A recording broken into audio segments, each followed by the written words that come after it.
Hola, buenas a todos. Hoy toca la reseña de Un Mundo Feliz de Aldous Huxley, otro clásico. Este libro fue publicado en 1932 y en este caso es una relectura porque este libro ya me lo leí cuando tenía pues aproximadamente 12 años y recuerdo que me impactó bastante y me gustó mucho, sobre todo el final para mí fue bastante impactante, pero como ya hace más de 10 años que me lo leí, pues dije, ¿por qué no una relectura? Además yo ahora, pues siendo adulta, pues probablemente eh, podré encontrar una mayor profundidad al texto de la que pude encontrar cuando tenía 12 años, ¿no?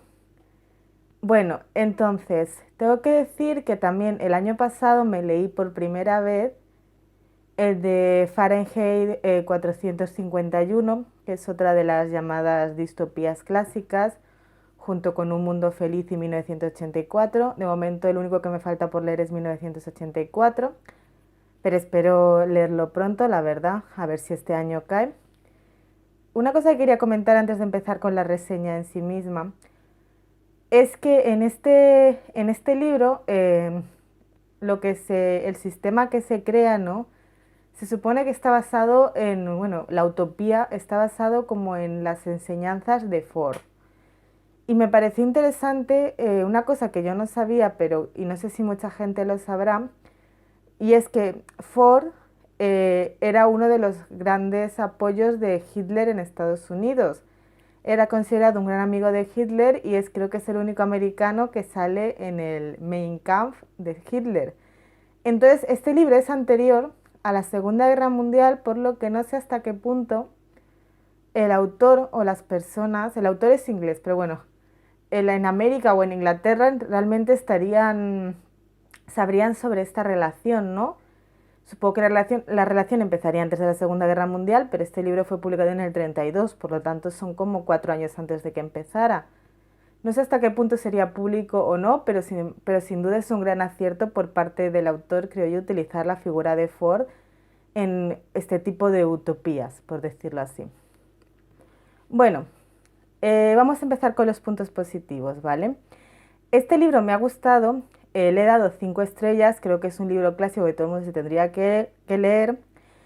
Y las razones son que la sociedad que muestra es una utopía, en realidad, no es una distopía. Y entonces, en realidad, todas las personas de esa sociedad se supone que son felices.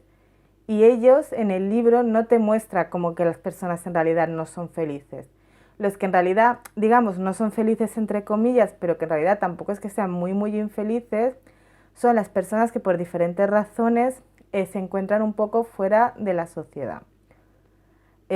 Como el salvaje o por uno de los protagonistas porque su inteligencia es muy elevada, o otro de los protagonistas porque su aspecto físico no se adecua a lo que se supone que tendría que ser, etcétera.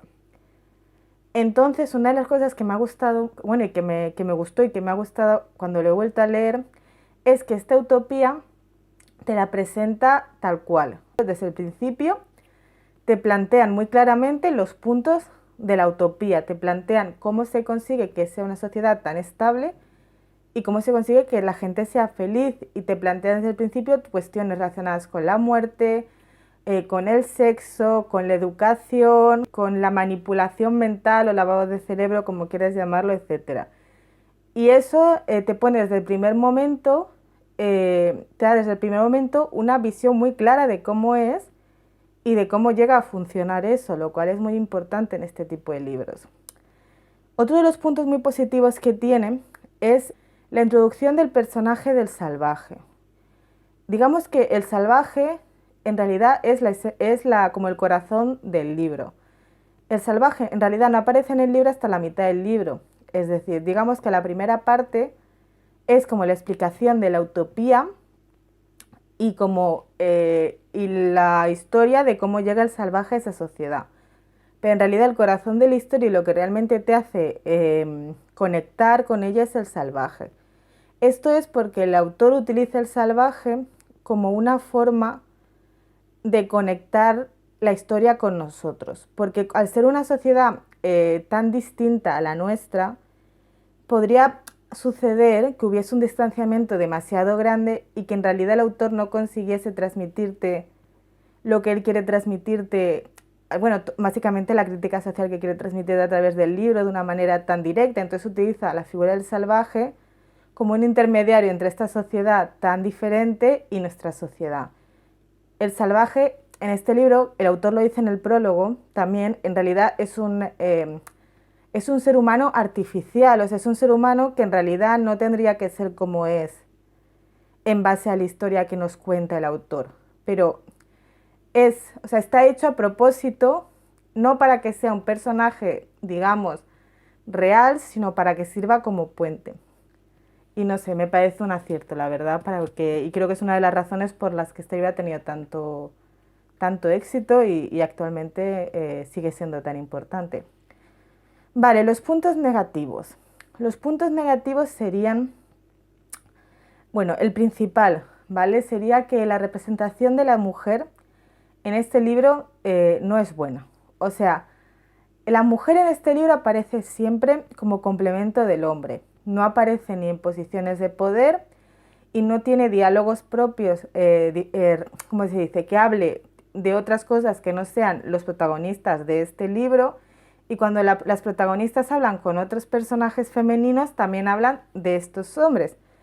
Es decir, que en realidad las mujeres aquí son como una excusa para que la historia tenga como más interés, pero en realidad no tienen peso por sí mismos y me parece un fallo bastante grave, la verdad. Es un fallo que era muy común en estos libros de principios del siglo XX porque incluso Isaac Asimov decía que no entendía por qué ponían personajes femeninos y no servían para nada.